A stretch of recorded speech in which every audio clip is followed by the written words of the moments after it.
Tsika hitsangana mbola hisaotra an'Andriamanitra satria tena efa nandray ianao.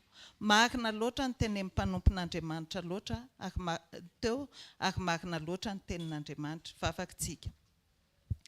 Ray masina tsara indrindra kanay aminaran'i Jesosy. Mankasitraka feno anao izay Jesosy satria tsy mitsahatra miteny aminay ianao, mampianatra anay ianao, mandefa ny teninao foana ianao Jesosy mba ho tonga fiainana ho anay izany teninao izany. Jesosy mangataka aminao. Aoka tsy ho lasa fahazarana fotsiny Jesosy no andrasanay ny teny eo. Ary aoka tokoa izay Jesosy tsy hanao compromis, tsy hitady marimaritra iraisana mahakasika ny teninao, ny fampiarana sy fankatoavana ny teninao sy ny fiainanay mandalo, fa tena hoe hijoro ho mpanomponao tanteraka. Raha andefa ny teninao ianao Jesosy dia mangataka izay. Vangio ny fonay fanahy masina. Aoka ho tonga tany lonaka andray an'izany teny izany.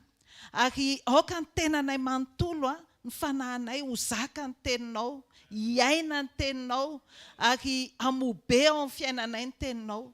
Aoka izay Jesosy tena hijoro mihitsy hoe ho mpanomponao authentika Jesosy fa tsy kisadasada tompo. Aoka tena hahita olona ianao. Misaotra betsaka Jesosy. Amen. Mahaza ho toerana tompoka. Sekoly tokantrano androany dia sekoly tokantrano androany mitondra ny lohateny hoe tokantrano manaiky ho iraka Jesosy. Amen.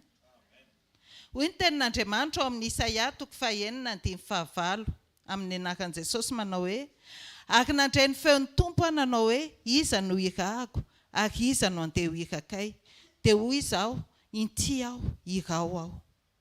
Mino aho fa tsirairay avy raha antanin'Andriamanitra hoe ianao ve manaiky ho irako, dia falifalitsika anaiky hoe manaiky Andriamanitra. Za sy ny ankonako izao tena te ohatra ny pasteur Rodolphe mihitsy hoe entin'Andriamanitra irahan'i Jesosy naiza naiza. Fa izao tena manaiky ve ianao hiditra ao amin'ilay iraka marina sa ilay iraka amin'izay tianao. Izay ny fanontaniana mipetraka. Ny mila valiny dia hoe inona no andrasan'Andriamanitra amintsika ary inona ny motivation antsika ao anatiny iraka mpanaovin'Andriamanitra antsika. Ka azontsika tsaina ny lanjany hoe inty aho irao aho amin'ny fotoantsika manaiky sy mamaly ny antsoantson'Andriamanitra manao hoe iza no irahako ary iza no andeha ho irakay, dia tsy ho tompon'ny tenantsika intsontsika, tsy ho tompon'ny safidintsika, tsy tompon'ny faniriantsika na ny sitrapontsika, tsy manao intsony hoe izay tiako atao ihany io, fa izao manolotra ny tenako Jesosy ho fanatitra velona masina kasitrahanao. Mora miteny an'izany fa izao izay fanatitra velona izay manatitra ny tenanao ianao eo ambony alitara, manaiky ianao ho dorana ilatsahan'ilay taindrendrika rehetra ho tonga antitra kasitrahan'Andriamanitra. Amen. Tsy mora izany fa izao rehefa miray amin'Andriamanitra tsika dia mora izany. Amen.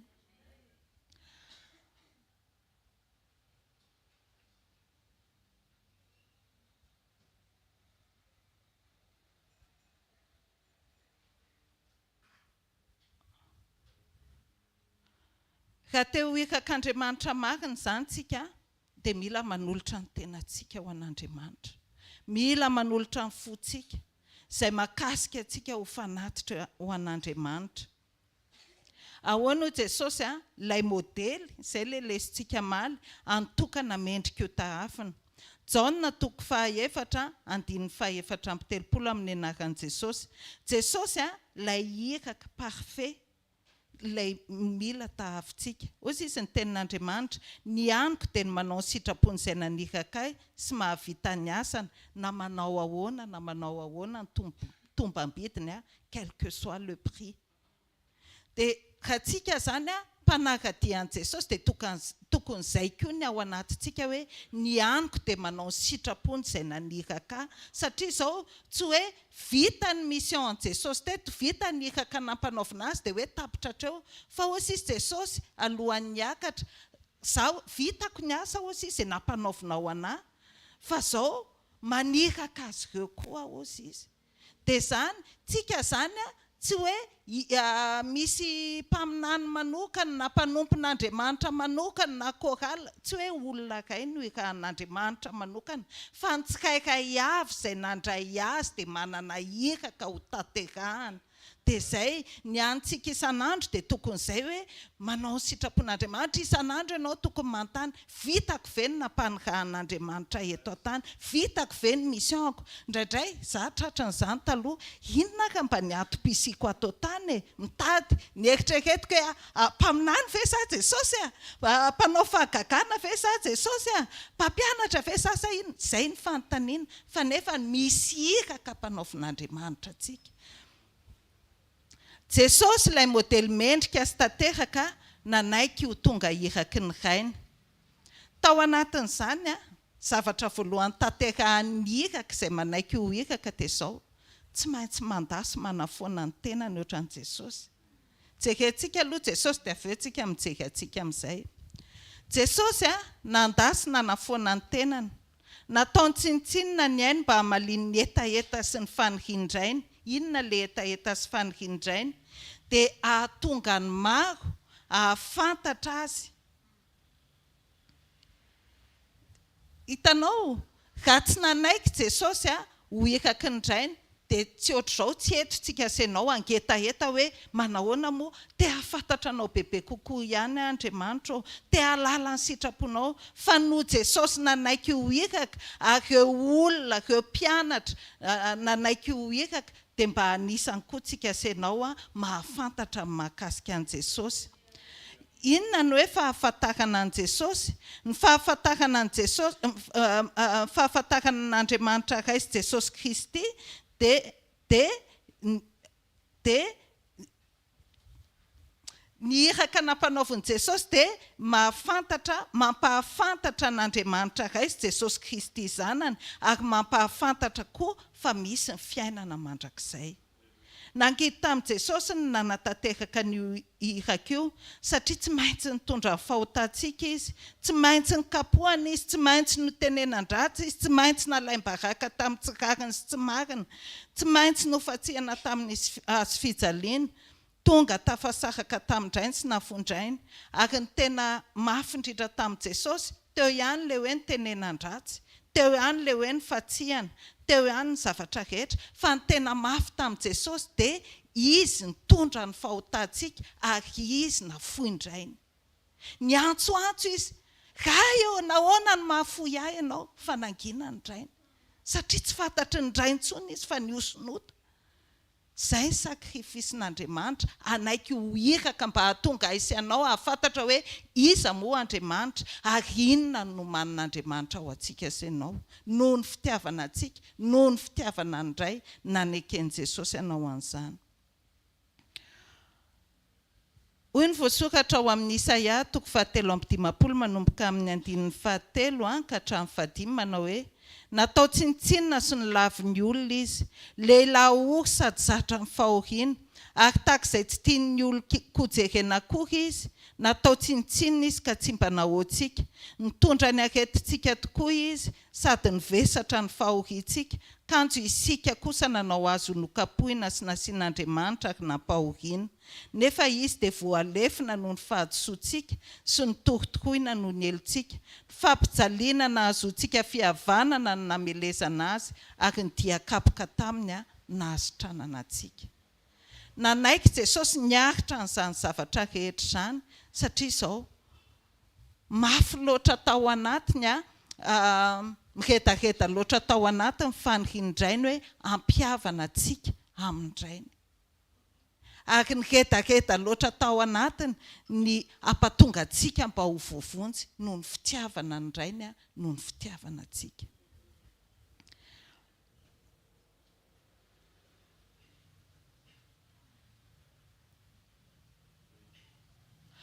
Hoy Jesosy ao amin'ny Jaona 7:20 tamin'Andriamanitra ray, tena hoe sambatra izy izany e. Ozy izy tamin'indray tsy ampiambabany, vitako ny asa nomenao ataoko ozy izy.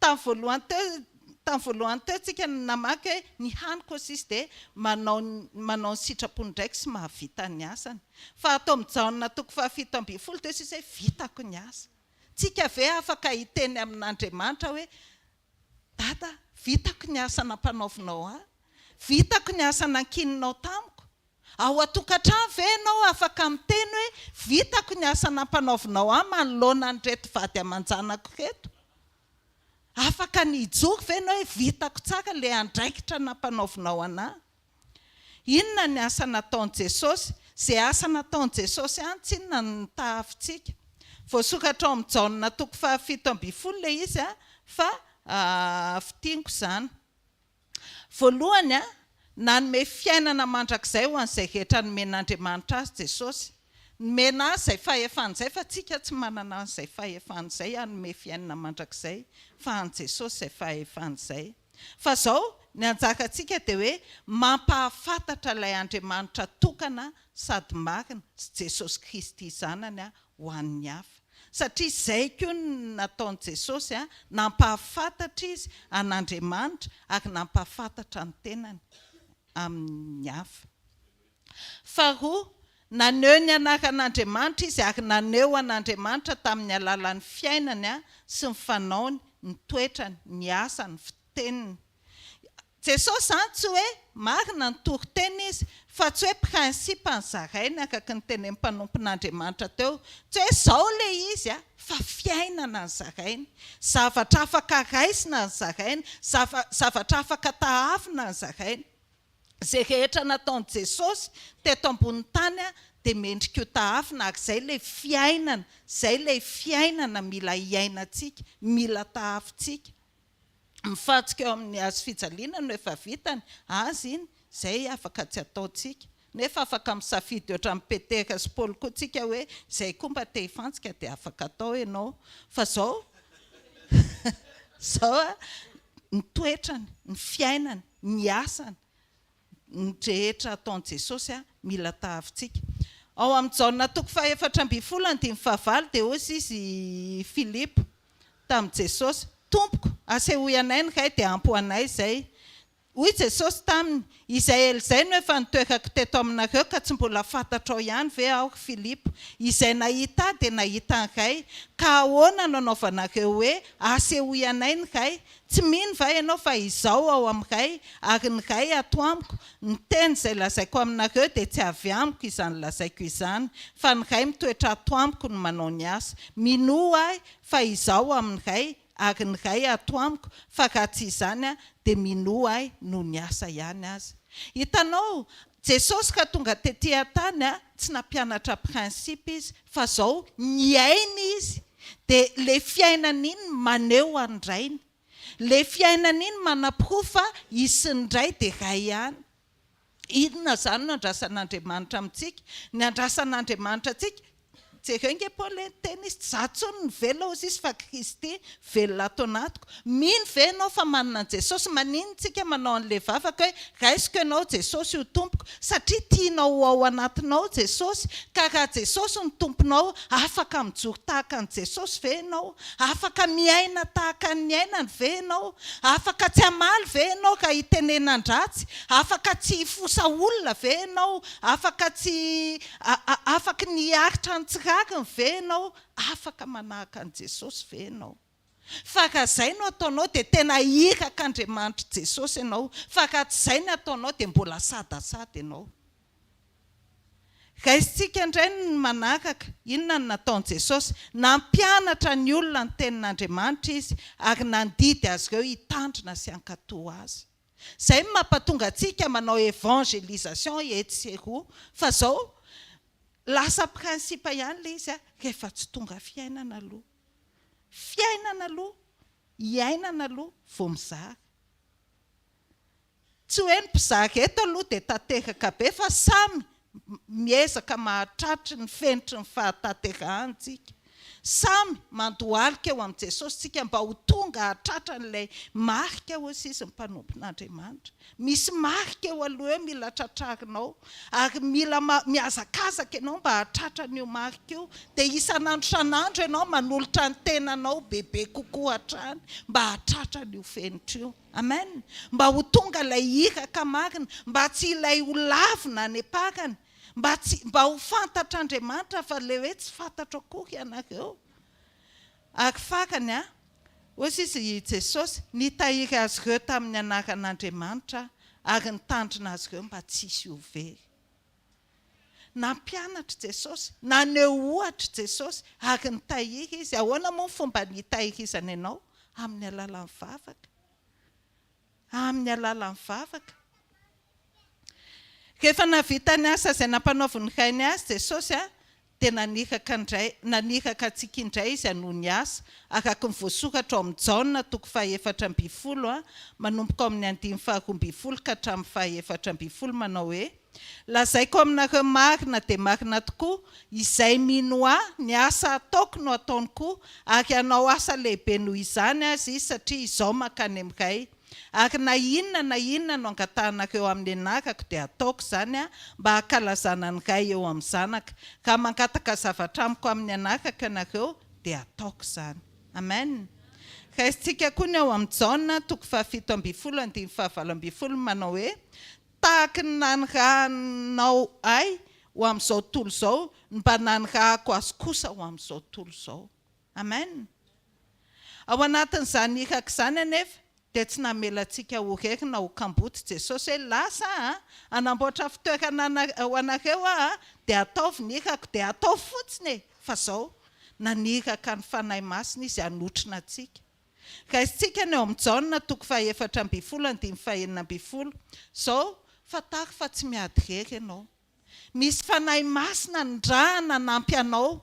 Tsy hoe misy fotoana mila manao fiankafina avy fanahy masina izay vao tonga izy, fa efa nomenanao valim-bavaka Jesosy ary mitoetra ao mandrakizay. Ny any zavatra ataonao dia aza manao izay mampalahelo azy. Efa miteny ny tenin'Andriamanitra hoe aza atao izao dia mbola mini ianao mandika an'izay zavatra nirarahan'i Jesosy izay, fa izay tsika ilay mampalahelo ny fanahy masina. Tsy hoe manao mampalahelo ny fanahy masina tsika dia miala izy, ao foana izy fa misofika izy. Dia aoka tsika tsy hampalahelo ny fanahy masina. Amen.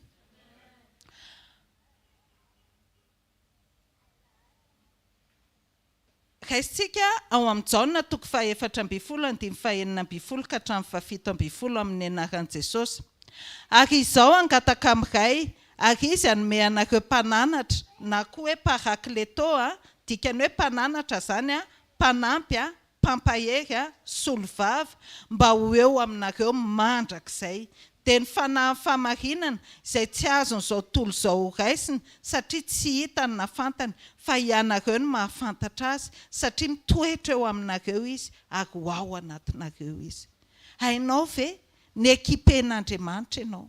Misy fanahy masina ao anatinao, misy fanahy masina mampianatra anao, misy fanahy masina mananatra anao. Rehefa diso lalana ianao fanahy masina mbitsika aminao, tsy mety io zavatra ataonao io anaka.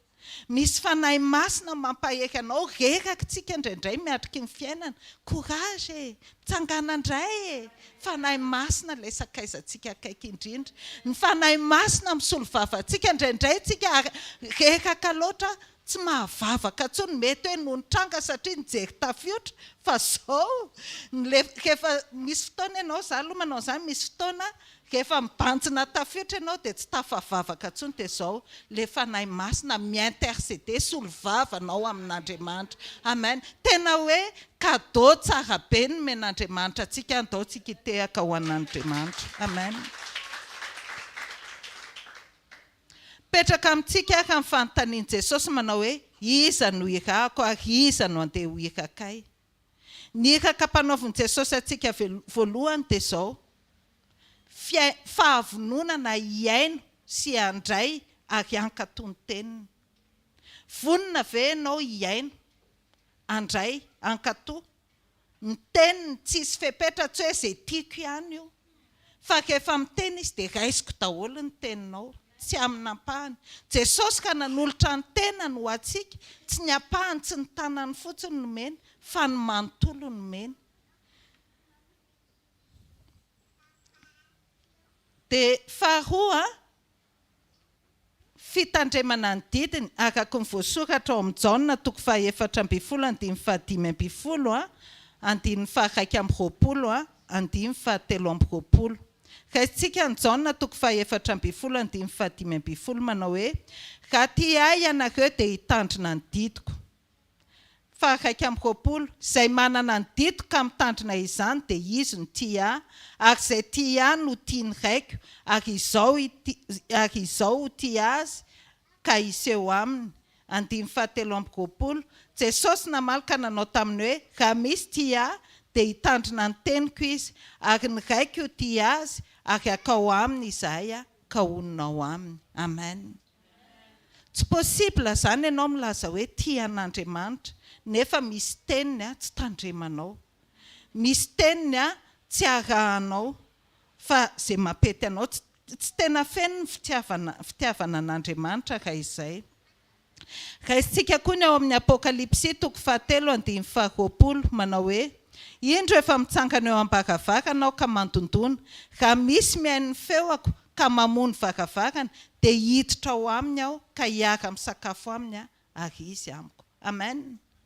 Ny tenin'Andriamanitra isan'andro mandondona, isan'andro tsika mandre tenin'Andriamanitra eto, mandondona ao am-pontsika, moa voahintsika ve ilay tenin'Andriamanitra? Izany hoe manokatra ny tenin'Andriamanitra zany, moa raisitsika, moa ankataontsika, moa hiainantsika ve ilay tenin'Andriamanitra? Fa rehefa manaiky tsika hitandrina sy ankatoa ilay tenin'Andriamanitra dia izao, misy andro ka izay hiaraka hisakafo amin'ny Jesosy tsika, fa alohan'izay aloha dia hiaraka honina amintsika izy, ho ao anatintsika izy. Amen. Hanotrina antsika izy. Afaka hitentsika ohatran'i Jesosy hoe: ny ray atao amiko foana satria izaho manao izay sitrany. Dia afaka hiteniko hoe: izaho azoko mihitsy ny assurance fa Jesosy atao amiko, velona atao amiko satria izay teneny rehetra ka toaviny. Mahafinaritra anie zany, fa tsy mora ho an'ny nofo ny mahatateraka an'izany, fa rehefa tonga olony fanahy dia mora ho antsika ny mahatateraka an'izany. Satria nahoana? Satria efa misy fanahy masina ny raha an'Andriamanitra hitoetra ao anatintsika mandrakizay hanampy antsika. Jaona 1:2-5 manao hoe: fa na iza mitandrina ny teniny dia tanteraka ao amin'ny marina tokoa ny fitiavana an'Andriamanitra.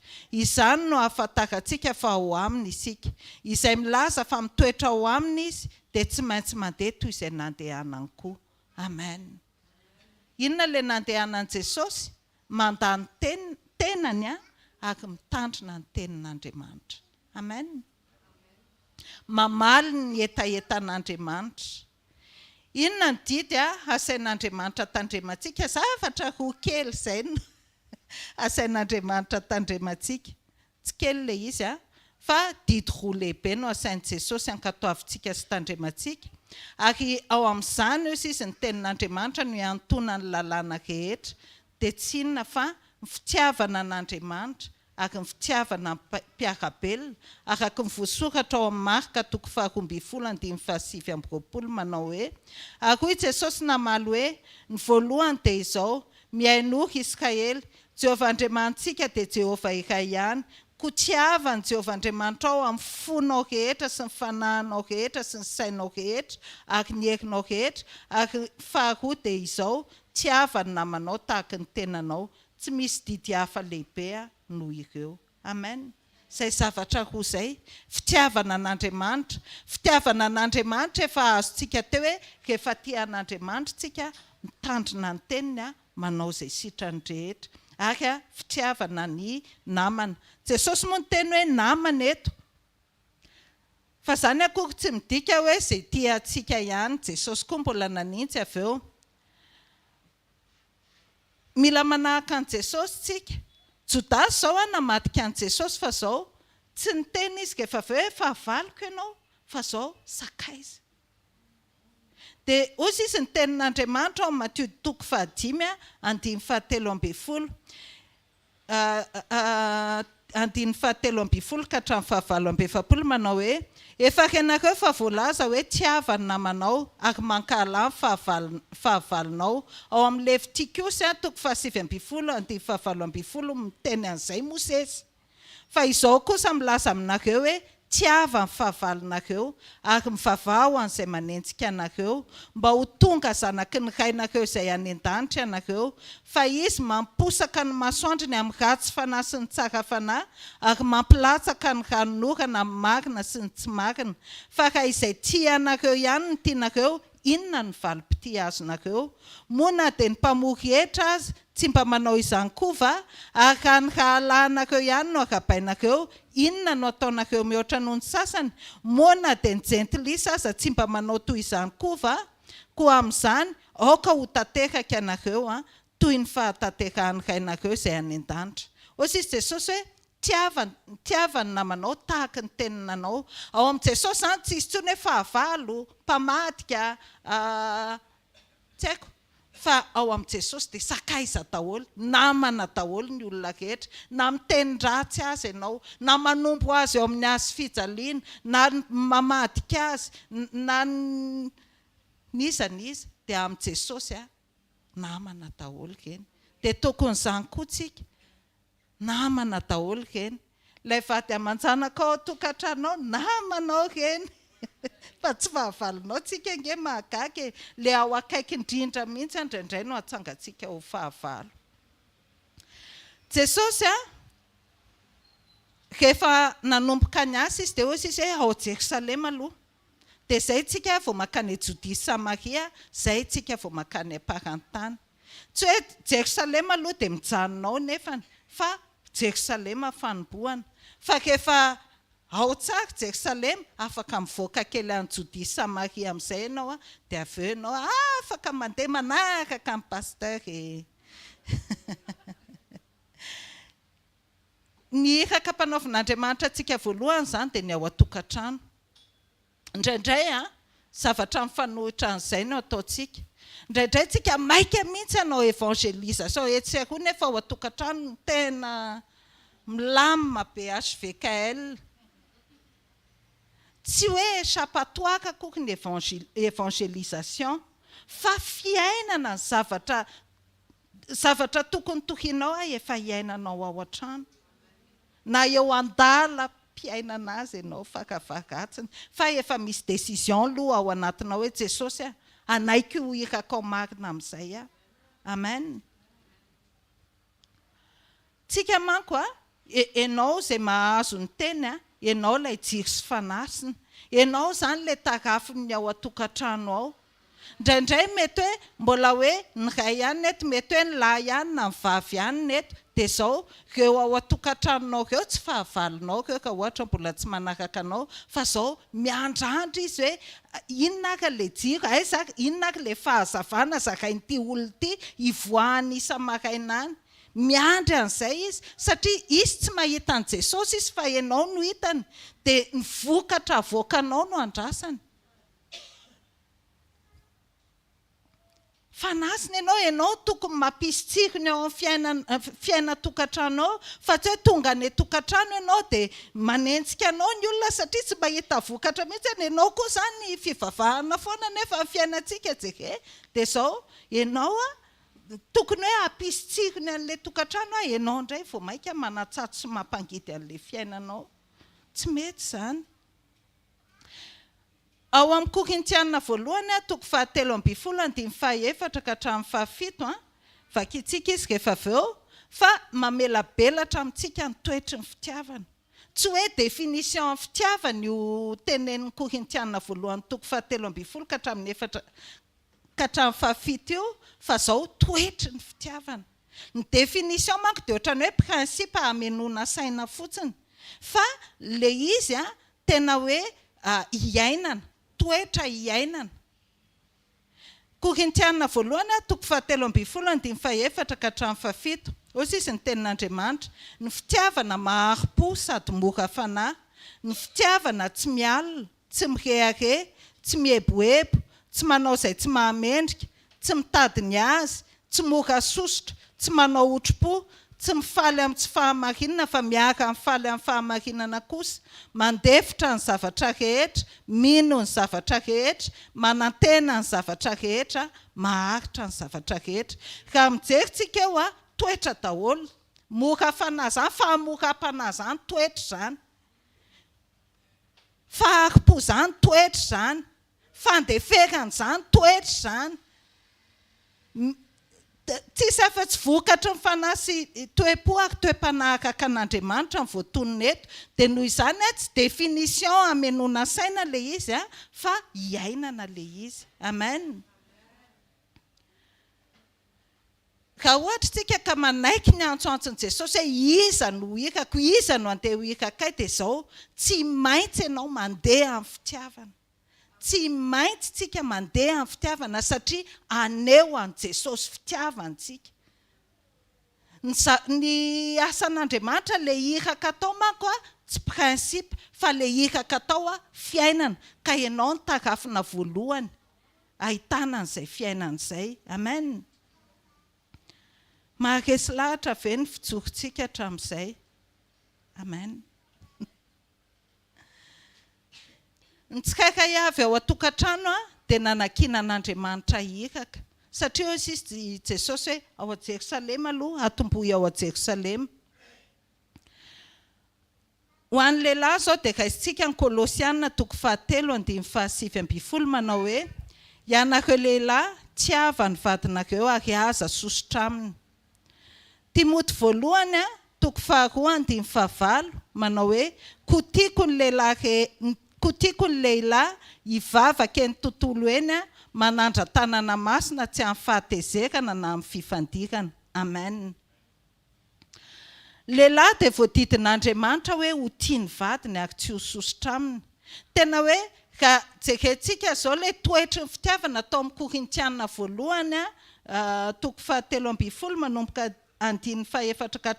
dia tokony hoe toetra ananan'ny lehilahy daholo, satria le vady zany indraindray mahasosotra fa nefa ianao tsy maintsy tia, dia ianao zany tsy maintsy manana faharetana sy fiaretana amin'io ramatoa io, tsy maintsy manana fahari-po sy famoram-panahy amin'ny fomba amam-panaony, dia ianao koa nefa tsy maintsy malemy fanahy mampianatra azy, manoro azy amin'ny faharetana tahaka ny nandroany Jesosy antsika, ny lalana tokony aleha.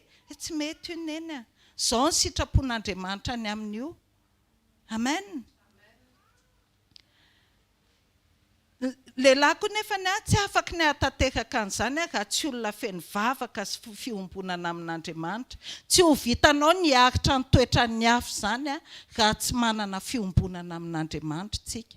Dia izao lehilahy zany tena mila miombona amin'Andriamanitra. Amen. Feno vavaka foana, mahari-po foana, vakeo tsara le toetra ny fanahy iny, fa mila manana an'ireo toetra rehetrarehetra eo ianao mba hampilamina an'ilay tokantrano. Ny ohatra ilaintsika dia tsisy afa-tsy Jesosy, satria Jesosy irery ihany ilay modely tanteraka ho an'ny lehilahy. Amen. Ho an'ny vehivavy Petera 1:7-9 ka hatramin'ny 15 amin'ny anaran'i Jesosy. Ary toy izany koa ianareo vehivavy, manekeny vadinareo mba ho voataona fitondrantenany vavy izy na dia tsy amin'ny teny azy, ka tahiny misy tsy manaiky ny teny. Rehefa hita amin'ny fahadiovan'ny fitondrantenanareo amin'ny fahatahorana. Ary aoka ny firavahanareo tsy ho zavatra ny ivelany toy ny firandranam-bolo sy ny firava-bolamena na ny fiakanjona, fa aoka ho toetra miafina ao am-po izay tsy mety ho loha, dia ny fanahy malemy sady miadana izay soa indrindra eo imasin'Andriamanitra. Fa tahaka izany ny ravahan'ny vehivavy masina fahiny izay nanantenan'Andriamanitra sady nanaiky ny vadiny. Amen. Ny hiraka mpanaovintsika vehivavy tsika aloha zany raha salamiko taloha zany, satria hoe ny fo voalohany dia mampianatra mampianatra hoe izao ny tenin'Andriamanitra fa tsy izay tsika tsy natao hampianatra fa tsika natao hanaiky. Fa hoy izy ny tenin'Andriamanitra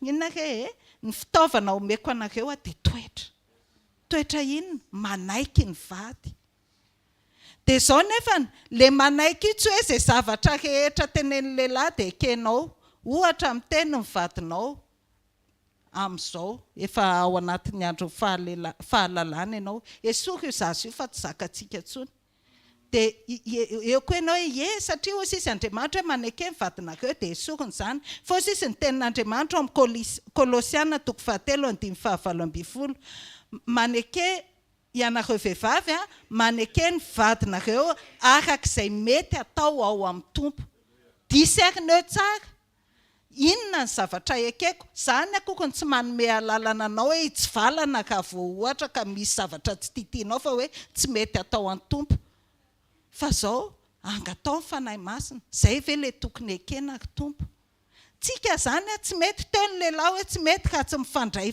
akaiky amin'Andriamanitra fa vehivavy koa tsy afabela fa tsika koa tsy maintsy mifandray amin'Andriamanitra ary tsy haitsika manaiky an'io lehilahy io ka tsy feno fifandraisana ao amin'Andriamanitra tsika tena lasa ziogo io efa tsy feno fifandraisana amin'Andriamanitra dia zao koa ny tenin'Andriamanitra eto toetra ihany ny fikavahantsika hoy izy dia toetra tsy zavatra eny ivelany ohatra ny fikandranam-bolo firava-bolamena fiakanjona fa zao toetra miafina ao am-po inona le toetra fanahy malemy sady miadana hoy izy inona le fanahy malemy sady miadana mazava kokoa tamiko le izy tamin'ny version Louis II hoe esprit doux et paisible malemy fanahy zany ianao ninona tafiotra dia zao milamina ianao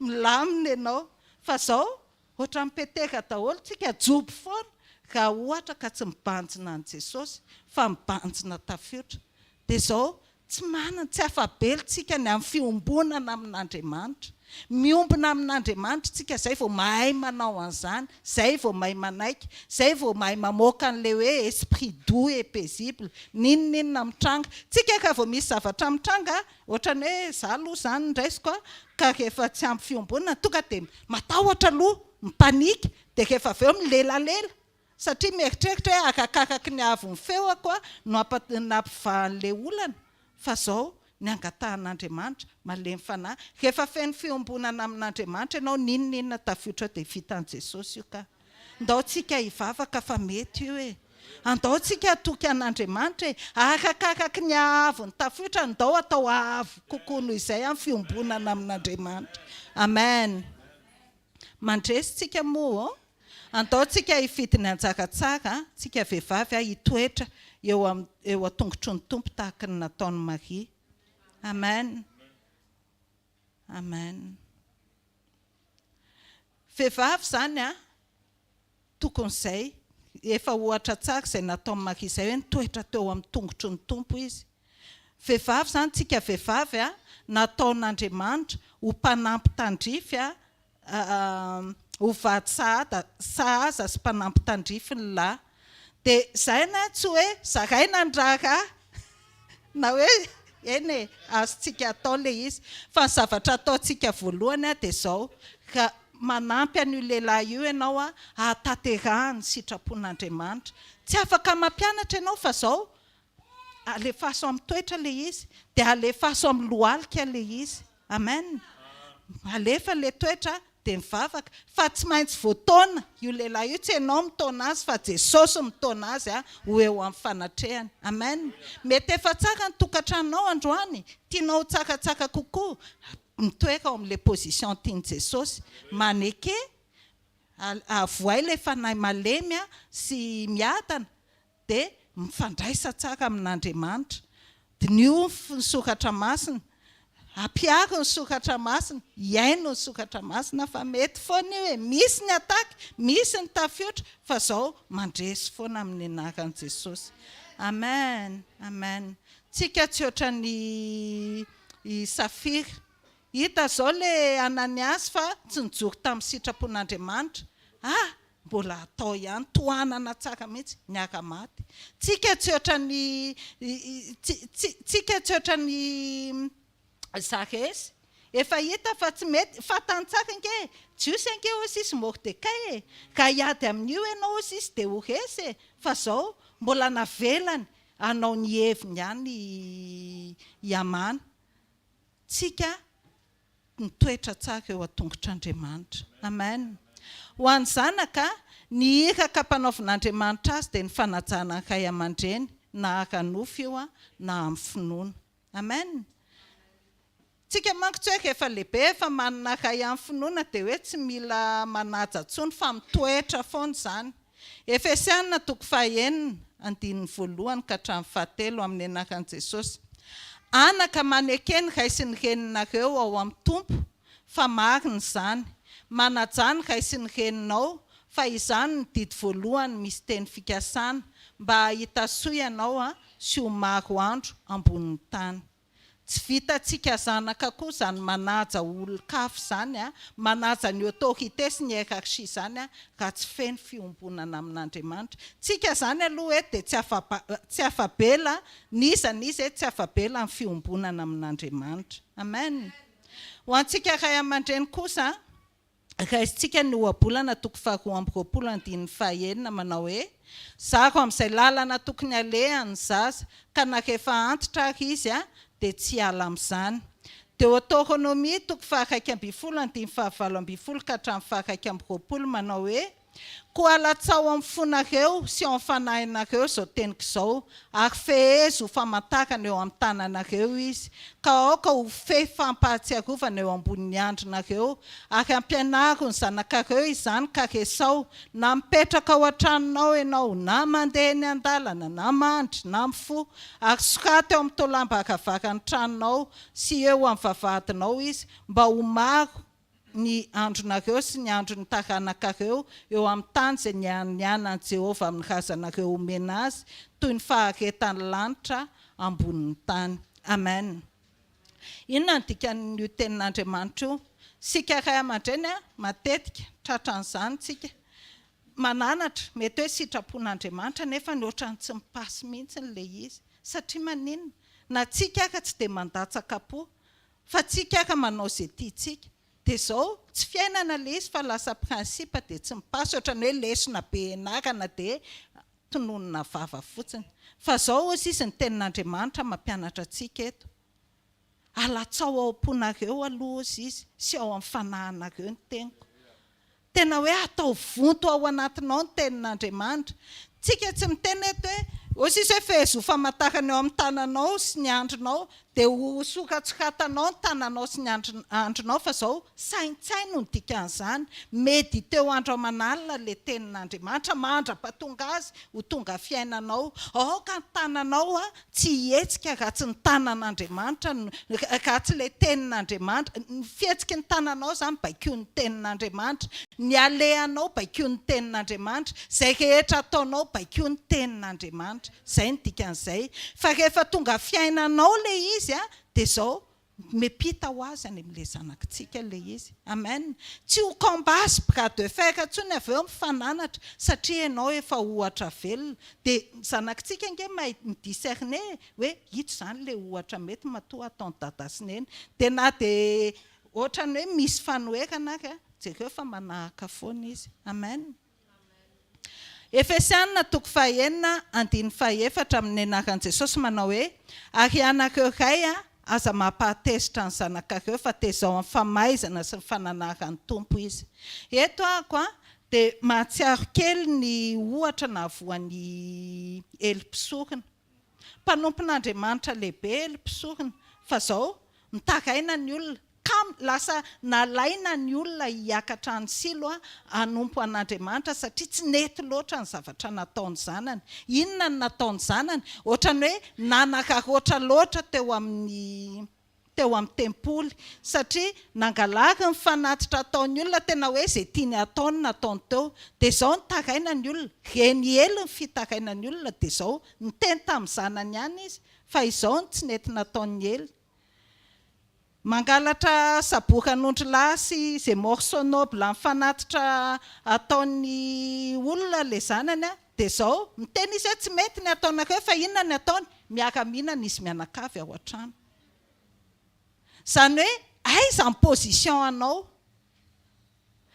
ampanaiky ny zanakao ny sitrapon'Andriamanitra ve sa rehefa misy fahadisoana ataony zanakao dia zanako kosa io tsy maintsy arovako.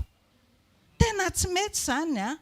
Be dia be mihitsy ny amin'izao ny hoe manao betizy ny ankizy any am-pianarana dia ianao indray no miteny tena tsy tian'ilay ao am-pianarana mihitsy ilay zanako nefa tena manao betizy ilay ankizy. Tandremo ny fitiavan'Andriamanitra dia satria tsy tia anazy ianao, izay mampatonga an'ilay génération amin'izay eo ary izay mampatonga an'ilay tanora manao hoe zay tiako ihany io satria tsy mahita fijoroana tokony ho tahafiny izy. Izy ary ny ohatra ho an'ny tanora ianao nge manoloana ny tenin'Andriamanitra zay tiako ihany koa io te hijoro ianao dia mijoro, tsy te hijoro ianao dia tsy mijoro, te hangatsiaka ianao dia mangatsiaka, te mafana ianao dia mafana. Zay tsika izay fa tsy izay intsony tsika izao. Amen. Zao anefa ny ramananatra tsika dia izao. Ozy izy ny Kolosiana 3:1-2. Ianareo ray aza mampahasosotra ny zanakareo fandrao mamoy foy izy. Amen. Amin'ny atoniny, amin'ny fahendrena, ny fanahy masina naoka no hitarika antsika rehefa mananatra tsika. Amen. Fanontaniana mipetraka dia hoe manaiky ho hirak'Andriamanitra marina tokoa ve izao sy ianao anohy ny asan'i Jesosy. Raha manaiky tsika dia tsy maintsy mahony tena amin'ny zavatra rehetra. Fahonoana tena vokatry ny fanahy koa. Ozy izy ny voasoratra amin'ny Korintiana 1:7-5 amin'ny anaran'i Jesosy manao hoe ary ny mpiazakazaka rehetra dia mahony tena amin'ny zavatra rehetra. Kanefa ireny dia mitady satro-boninahitra mety ho loha ihany fa isika kosa tsy mety ho loha. Raha izao ary dia miazakazaka nefa tsy toy ny manao kitoto ary mamely totohondry aho nefa tsy toy ny mamely ny rivotra. Fa asiako mafy ny tenako mangana ka andevoziko fandraona dia efa nitory tamin'ny sasana azy aho dia ho lavina kosa ny tenako. Amen. Ary farany ny Jaona 5:5-4. Satria tsy ho tanteraka mihitsy izany rehetrarehetra izany, lasa fanikina fotsiny hoe te ho hirakao Andriamanitra, te ho hirakao raha tsy ampy fiombonantsika. Ozy izy ny tenin'Andriamanitra tomoera amiko ary izao aminareo tahaka ny sampany tsy mahay mamoho azy raha tsy miray amin'ny voaloboka izy. Dia toy izany koa ianareo raha tsy miray amiko, izao ny voaloboka, ianareo ny sampany, izay miray amiko ary izao aminy dia mamoho be izy, fa raha misaraka amiko kosa ianareo dia tsy mahay manao na inona na inona. Tsy mahay mamely tsika, tsy mahay mity tsika rehefa tsy ampy fiombonana amin'Andriamanitra. Ndao hitsangana hivavaka. Jesosy misaotra betsaka anao izay ny amin'ny teninao. Aoka izany Jesosy tsy hoe ho prinsipa fotsiny, ho tatatataina eto, fa aoka ho tonga fiainana aminay tsirairay avy izany Jesosy. Jesosy ny olonanay dia izao, manana fotoana izay amin'ny zavatra rehetra, fa ohatrany hoe tsisy fotoana izay rehefa hitokana hiombona hiaraka aminao. Mangataka aminao Jesosy, aoka tsy ho ataonay ambanin-javatra ny fiombonana aminao, satria rehefa miombona aminao izay dia mahay manao ny zavatra rehetra ary mamoha be, ary hainay mankatony teninao na inona na inona. Ary rehefa izany Jesosy dia tena tonga hiraka ao marina tokoa izay, ary amin'izay izay vao afaka natena fifohazam-panahy Jesosy malala. Mankasitraka feno anao izay Jesosy, mivavaka Jesosy ho an-tokantrano tsirairay mba hijoro ao amin'ny sitraponao, mba hijoro ao amin'ny fahamarinan'ny teninao, mba tena hanao ny sitraponao tanteraka. Mankasitraka feno anao izay Jesosy. Amen. Tehakintsika andraisantsika ny mpanompon'Andriamanitra. Alléluia. Alléluia. Ao tsara fetsika rehetra, teneno akaikinao savavy enao efa savavy ny fonao zao. Nandray tenin'Andriamanitra dia mba efa niova mihitsy ve enao zao? Amen. Afaka mipetrakantsika alefantsika mifanatitra.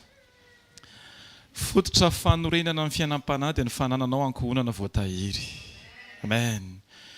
Mafy be zany hoe isaky ny dia hody dia mbola hiatrika ny ao an-tanàna, avy manao asa fanompona dia mbola hiatrika fanompona hafa indray, fa zao misy anto mihitsy ny ten'Andriamanitra matoa miteny hoe Jerosalema voalohany indrindra. amboariny ao an-tanàna. Alleloia. Rehefa andoko trano ianao dia zany tranon'olona aloha lokoana, tranonao lokoana aloha amin'ny anaran'i Jesosy. Betsaka ny ten'Andriamanitra ny oetin'ny mpanompon'Andriamanitra teo pasteur Filolona. Le tsongotsika tsiraray le hoe tsika marina ny reto dia tokony zay nataon'Andriamanitra no tokony ataontsika. Zay nataon'i Jesosy no tokony ataonao. Mialohan'ny fahafahanao mikarakara ny ankohonan'ny hafa. Jesosy tena namanga manokana raha vozan'ny Petera. Fa ny alohan'izany tao an'le sitrapon'ny ray tsy maintsy nataony aloha. Ny ao an-tanàna aloha amboary tsara amin'ny anaran'i Jesosy. Tsika koa dia tokony hizara fiainana. Farak'ilay teny niverina teo foana. Tsy principe, tsy hoe tia ny objectif dia samy manatratra an'izay fa sika mila ohatra tsara. Manery olona tsika hoe mamaky baiboly fa efa nahitanao namaky baiboly ve le tao an-tanàna aloha. Zay le fanontaniana. Tentsika hoe mivavaha amin'ny alina fa efa nahitanao nivavaka tamin'ny alina ve le tao an-tanàna aloha. Le izy zany tsy hoe didy soratana tsy maintsy arahana fa tokony fiainana tsy maintsy mizara. Matony zaza anankiray tia sakafo anankiray tao an-trano dia efa nohaniny tao an-trano iny. Efa fihinany tao an-trano. Fa raha mbola tsy fihinany tao mihitsy dia azagaga ianao raha tsy tiany izy amin'ny voaloha. Izay hohanintsika ray aman-dreny ihany tsy maintsy hohanin'ny zanaka. Mankatoava araka ny fankatoavanao an'Andriamanitra, ny tenin'Andriamanitra. Ny limity ny fankatoavana dia eo amin'ny tenin'Andriamanitra. Tsy mankatoa bêtement tsika fa mankatoa araka ny tenin'Andriamanitra. Miverena foana le hoe inona ny lazain'ny tenin'Andriamanitra, inona ny ambarany tenin'Andriamanitra. Tenin'Andriamanitra ny tokony marina antsika tsirairay avy. Tsy tahotr'olombelona ny tokantrano. Tsy hoe mody eo dia samy mifampatahotra. Inona ny takia papa, inona ny takia maman. Fa raha tsy zany dia bedy, raha mbola tsy izay tsy fiainana zany. Ny tena fiainana dia miaina malalaka fa limity ny tenin'Andriamanitra. Rehefa mazava ny tenin'Andriamanitra mifehy ny ankohonana dia tsy hoe mandeha ny ankohonana fa mihazakazaka amin'ny anaran'i Jesosy io mankany amin'ny sitrapon'Andriamanitra. Alleloia. Ny vady rehetra dia tokony bon conseiller daholo. Fa nefa tsy misy vady mahay conseil tsara raha tsy nandray conseil avy amin'Andriamanitra. Tsy ny expérience anao, tsy ny fahitanao documentaire fomba fitazana zaza fa ny tolotsaina avy amin'Andriamanitra disponible ho anao. Satria ny zanakao tsy mitovy amin'ny zanak'olona hafa zany. Ary ny vadinao tsy mitovy amin'ny vadin'olona hafa. Fa raha sendra mitovy ny vadinao sy ny vadin'olona hafa efa fahamprofesana zany. Azonao hoe tiako tenenina? Tsisy mitovy zany ary amin'ny anaran'i Jesosy tsisy vady mitovy zany fa Andriamanitra no mitovy eo amin'ny fiainantsika ary fiasan'Andriamanitra tsy takatry ny saina. Alleluia. Amarino ampontsika tsirairay avy ny tenin'Andriamanitra dia ho tonga fiainana le izy. Amen. Mahafinaritra be tamin'ny confinement iny raha nandinika nareo. Ny zavatra tena atao ampon'Andriamanitra dia fifoazam-panahy. Alleluia. Fa ny fifoazantsika tsirairay avy ny ao an-trano e. Raha vao tsy mifoha ao an-trano koa ianao hafahafa ny dikan'izany. Tsy natory tao an-tanàna ianao zany matoa tsy mivoha tao an-trano. Dia izay mihitsy mahatonga ny hoe tamin'ny confinement tsy isaka voaka fa ny tao an-trano no tsy maintsy nampianarin'Andriamanitra amboarina, atsangana. Izao zany tsika efa tokony mioty ny vokatry le fandrosoana tao an-tokantrano tamin'ilay fidiana trano ireny. Alleluia. Nisy izao tsy nahita ny toetrany vadiny mihitsy raha tsy niara-nidy tao elaela. Nisy izao tsy nahita ny toetrany zanany mihitsy raha tsy efa tao elaela. Fa tena tombony ireny ahafahanao mana sujet de prière. Ninona zavatra mitrango eo fiainantsika? Sujet de prière ny anarany io. Tsy sanction, tsy midisqualifie anao io situation anankiray io fa hanangana anao. Izay mahatonga tenin'Andriamanitra miteny hoe amin'ny fotoana rehefa tsapanao fa tena tombony io zavatra anankiray io dia hitanao koa ny tombony ho azonao anatin'ilay izy. Fa raha vao hitanao hoe fatalité ty dia izay mihitsy ny zavatra hitrango amin'ny fiainanao. Tsy confessiana ilay izy fa tononona amin'ny anaran'i Jesosy. Jesosy ny tokony modelintsika tsirairay avy. Ahoana tsara? Jesosy ny tokony modelintsika tsirairay avy. Ny tompo ny tokony modelintsika tsirairay avy. Amen. Izay mahatonga hoe tompo modely. Top modèle. Tompo modelintsika tsirairay avy isan'andro. Tsy misy modely hafa, tsy ny vadinao, tsy ny fitondratena ny vadinao, fa ny fitondrantenan'i Jesosy. Tsara be ny fitondratena ny vadinao, fa makany amin'ilay nakany ny vadinao. Jesosy Kristy ilay izy. Tsy olona ny tarafintsika, tsy olona ny tahafintsika, tsy olona ny jerentsika. Raha vao mijery olona ianao, jery tsara, fa rehefa zatra mijery eo am-polona ianao dia rehefa tsy mirehitra izy dia nitsinainy hitanao. Raha vao mijery olona ianao ka tsy mirehitra izy dia nitsinainy nefa ny fitoerana zavatra maloto indrindra, zavatra tsy mety ny hitanao. Jerevan'i Jesosy isan'andro isan'andro. amen. Tokantranontsika rehetra aoka irehitra amin'ny anaran'i Jesosy, mirehitra fitiavana, mirehitra fandeferana, mirehitra tena hoe falemem-panahy vao tonga ao an-trano dia miady ny samy malemy, tsy hoe miady fa tena hoe mifanena ny samy malemy, anao io farany io, anao io, anao io, zany ny samy malemy rehefa miaraka. Aleloia. Tsy misisika ny io voalohany fa misisika ny anombo. Amen. Mahafinaritra be zany tokantrano zany hoe vao tonga ao an-trano vao ohatran'ireny zaza andeha hody any an-trano ireny, avy mianatra izy miazakazaka ho tsenan'ny papa sy maman satria hody any amin'ny tena toerana mampala izy azy. Ataovy tena mafana ny tokantranonao, ataovy tena toeram-pifaliana ny tokantranonao. Aoka tsy hosorsana kaomba foana ianao rehefa tsy mety ny zavatra anankiray dia ianao mananga-tsandry, mananga-peo, fa zao ny atsangano voaloha saina fotsiny fifankatiavana. Aleloia. Feno fitiavana amin'ny fotoana rehetra, feno fahendrena amin'ny fotoana rehetra. Aleloia. Ninona zavatra mitranga, aoka hita fa Kristy mivelona ao anatinao. Mitsangantsika ara. Raha amin'ny anaranao Jesosy Kristy misaotra anao zahay ny amin'ny teny izay nampitondrainao mpanomponao Andriamanitra. Eny Jesosy, tena zahay rehetra mila mitandrina tsara mihitsy, mila mitondra tena araka ny sitraponao ao amin'ny tokantrano sy ny ankohonana izay menao anay Andriamanitra. Amin'ny anaranao Jesosy, aoka ny lehilahy ametraka ny Kristy voalohany, aoka ny vehivavy ametraka ny Kristy voalohany, ary ny lahy ho tia ny vavy tena hoe ankatosy anaiky amin'ny anaranao Jesosy Kristy ny fitondrano anatin'ny tokantrano. Jesosy, tsy misy ny finkorontanana rehefa velona ao anatin'ny tokantrano ny ten'Andriamanitra. Tsy misy ny teny marary rehefa velona ao anatin'ny tokantrano ny tena hoe Jesosy mitarika an'ity tokantrano ity. Amin'ny anaranao Jesosy, ny tokantrano rehetra mety samy miatrika daholo, fa aoka Andriamanitra tsy miatrika hoe izy mivady miatrika, fa Jesosy ny lohany ary miara-miatrika mba ho voninahitran'Andriamanitra. Tsy misy tokantrano tsy mandalo zany Jesosy, miatrika daholo ny tokantrano rehetra. Mety samy misaintsaina ny zavatra tsy maintsy atao sy ny ohatran'izany, fa zao Jesosy ny fanontaniana tokony apetraka dia zao hoe miaraka amin'ny Jesosy fetsika papa, miaraka amin'ny Jesosy fetsika maman. Zay ny tokony fanontaniana mipetraka ao tokantrano. Tsy misy tokantrano tokony andeha irery, fa aoka ny tokantrano rehetra ao anatin'ity fanompony ity tokantrano tena anjakan'ny Kristy, anjakan'ny Kristy, anjakan'ny Jesosy, anjakan'ny tenin'Andriamanitra, tena hoe misaintsaina tenin'Andriamanitra foana. Rehefa ny zavatra tokony ifampiresahan'ny mpivady tenin'Andriamanitra, zavatra tokony iarahan'ny mpivady fiarahana mandoalika, zavatra tokony ataon'ny mpivady miaraka manompo, miaraka mideran'Andriamanitra, miaraka manome voninahitra an' Jesosy Kristy. Jesosy eo vavak'izay Andriamanitra, mba tena ho izany ny ankohonana tsirairay avy, mba ho tena tokantrano mamy be mihitsy, ho tokantrano tena na ny olona sendra mandalo ary dia mahatsapa hoe mamy be ny ankohonanay, mamy be ny ankohonany tsirairay avy. Amin'ny anaranao Jesosy, aoka ianao Kristy no velona ao anatin'ny tsirairay avy. Amin'ny anaranao ilay mpanjaka masina mandrakizay. Misaotra tompony amin'ny fahafahany ihany koa mbola manao fanatitra, fa zany Andriamanitra dia mbola avy aminao ihany. Jesosy eo, aoka ny tokantrano tsirairay avy ihany koa ho tonga fitahiana ho an'ny hafa Andriamanitra. Ny fitahiana tsara indrindra tsy hoe manana zavatra atolotra hita maso, fa manam-pitiavana disponible ho an'ny rehetra. Nizaniza mety tonga ao tokantrano dia aoka ny tena zavatra serviena voalohany, fitiavana, écoute, fifandrenesana, fifampiainona, tena hoe fifampitondrana-bavaka. Jesosy eo, ny régime tena matanjaka indrindra ao an-trano dia sujet de prière, vavaka foana, manefa ny zavatra rehetra mikosony lohalika. Aleloia. Tsy manenjika olona, tsy manenjika tokantrano hafa, fa tena hoe mitondram-bavaka ny tokantrano rehetra. Jesosy eo, raha sanatria mahita ny tsy fahataterahan'ny tokantrano hafa izay, dia aoka izay amin'ny voninahitra ny anaranao satria fantatra efa hiova ho amin'ny tsara izany tokantrano izany. Amin'ny anaranao Jesosy, aoka izay rehetra Andriamanitra tena avita soamantsara izay nanirahanao any tsirairay avy. Tahaka anao Jesosy, tsy maintsy vitanao izay nampanaoviny ray, ny sitrapony ray tsy maintsy tanterahanao.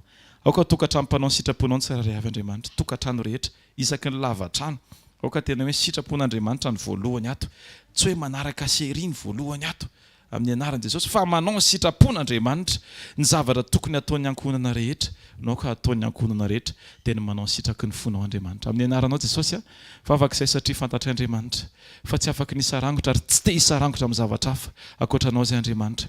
Ianao no antom-pisinay, ianao ny fiarovana mafo anay, ianao ny fananganana ho anay Andriamanitra. Amin'ny anaran'i Jesosy ho andreo izay mbola tsy manana tokantrano ihany koa Andriamanitra, dia amin'ny anaran'i Jesosy aoka ny sitraponao no tanteraka eo amin'ny fiainany. Aroviny rehetra hitoetra amin'ny fahadiovana mandrakariva alohan'ny hidirana ato tokantrano. Amin'ny anaran'i Jesosy tsisy tanora lavo amin'ny anaran'i Jesosy fô tafajoro ny tsiraray avy. Tahaka an'izany koa ny tokantrano tsiraray avy lavitra ny fijangajangana, ny tokantrano tsiraray avy voatahiry. Ary raha sanatria nisy niodina amin'ny anaran'i Jesosy androany miverina eo amin'ny tokantrano ary tena hoe miaraka amin'ny sitrapon'Andriamanitra sy ny voninahitran'Andriamanitra. Aleluia. Jesosy eo aoko vavolombelona ny tokantrano tsiraray avy Andriamanitra, vavolombelona ny fahatsaranao sy ny fahavelomanao amin'ny anaranao Jesosy Kristy, ilay masina tsy miova mandrakizay. Amen. Aza tonohintsika ny fotoana raha ampitso amin'ny 7 ora maraina ao amin'ny trampokon'olona Analakely dia ny hariva ihany koa fotoanan'ny tanora izay tena anasantsika rehetra, satria isika rehetra dia tanora ihany rehefa jereny elaela miaraka amin'ny fahalemem-panahy. Aleluia. Amen. Ny fotoanantsika zoma amin'ny 4, ny fotoanantsika sabotsy amin'ny 7 maraina trampokon'olona daholo zany tena mahafinaritra be, satria ho voatahiry ny fiainam-pananao raha zatra ianao mihaino ny sitrapon'Andriamanitra isan'andro isan'andro. Raisoarany tsodrano. Amin'ny anaranao Jesosy Kristy no anonanay amin'izao fotoan'izao fa ianao ny tantana siany tsiraray avy, amatsy amin'ny fomba tsy takatry ny saina amin'izay hitanao fa antony ny saza ao anay tsiraray avy. Tonoko amin'ny anaran'i Jesosy fa ny tokantranony tsiraray avy dia ho lavitra aretina, lavitra fifamaliana, lavitra ady, fa feno fitiavana, feno fandeferana, feno faharipo, feno tena hoe fifampitondranam-bavaka amin'ny anaran'i Jesosy. Tonoko ny fatateran'izany ho an'ny vatatena, ho an'ny lahy, ho an'ny vavy, ho an'ny raim-pianakaviana sy raim-pianakaviana, ho an'ny zanaka, ho an'ny olona miasa ao an-trano koa izay tsy hatonontsika fa tena andraikitritsika izany. Amin'ny anaran'i Jesosy aoka Andriamanitra ray no fanilo hitarika amin'ny fiainantsika tsiraray avy. Hitahanao anie Jehovah ka hiaro anao, ampamirapiratra ny tavany aminao anie Jehovah ka hamindra fo aminao, anandratra ny tavany aminao anie Jehovah ka hameanao fiadanana. Amin'ny anaran'ny Ray sy ny Zanaka ary ny Fanahy Masina. Amen. Tain'i Jesosy tsika rehetra dia misaotra anao manokana eny amin'ny sakrifisy izay nataonao niaraka tamin'ny fanompoana tamin'ity maraina ity, dia aza tonona ny fotoanantsika rehetra ny amin'ny herinandro dia mitohy tokony mahazatra ihany. Zareo fahasoavana arany fa fahasoavan'Andriamanitra matoy izao ary fahasoavan'Andriamanitra matoy izao anareo. Tain'i Jesosy daholo misaotra antsika rehetra fiadanana.